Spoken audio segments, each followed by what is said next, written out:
From Keene in the Shire, the Liberty Media capital of the world, this is Daryl W. Perry, host of FPP Radio News for Friday, July 22nd, 2016. Silver is trading at $19.65 per ounce. Gold is valued at $1,323 per ounce. And according to BitcoinAverage.com, the average price of Bitcoin is $668.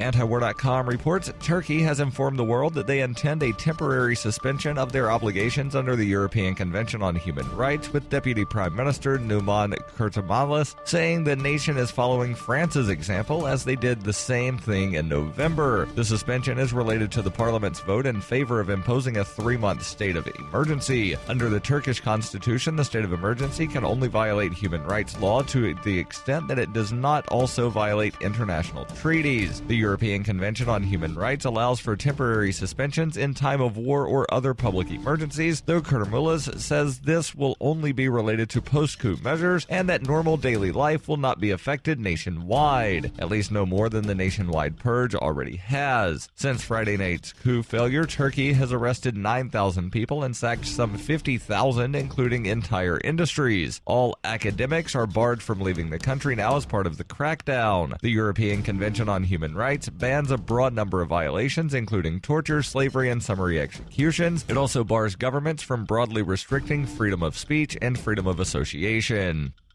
For nearly 40 years, Roberts & Roberts Brokerage has been a trusted source for buying and selling precious metals like gold and silver. They also take Bitcoin for precious metal purchases and have permanently removed the minimum purchase amount for all orders paid in the digital currency. Call Roberts & Roberts today for knowledgeable advice on buying and selling precious metals and a forward-thinking approach to new technologies. 800-874-9760 or visit online at rrbi.co.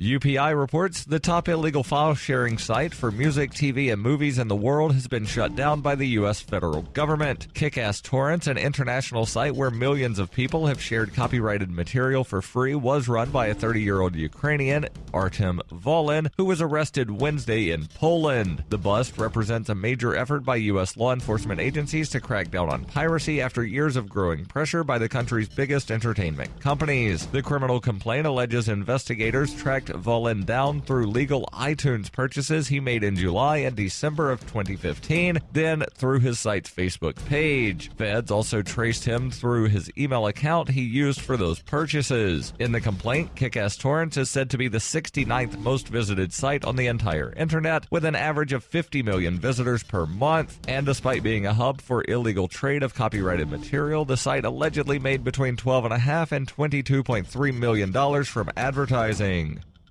In 2115 New England, there are no borders, no states, and no regulations, yet never has a more peaceful and prosperous place existed. But Mr. Drake's security company has seen better days. Faced with the prospect of waning power, Mr. Drake intends to replace the anarchy of New England with a government. But at what cost? And can anyone stop him? Anarchy in New England by Joe Jarvis is available from Amazon.com and all major bookstores.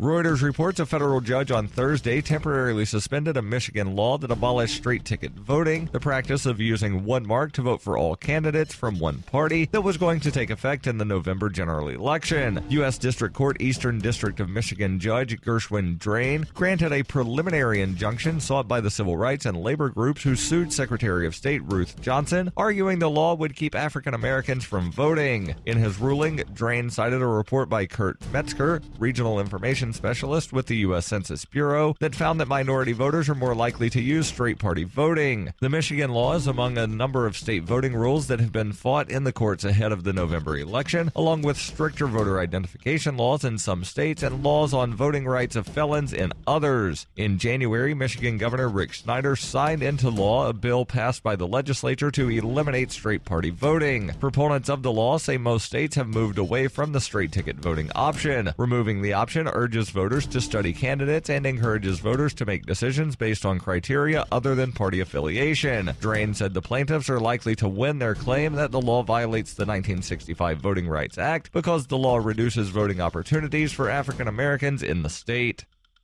This has been FPP Radio News, online at fppradio.com.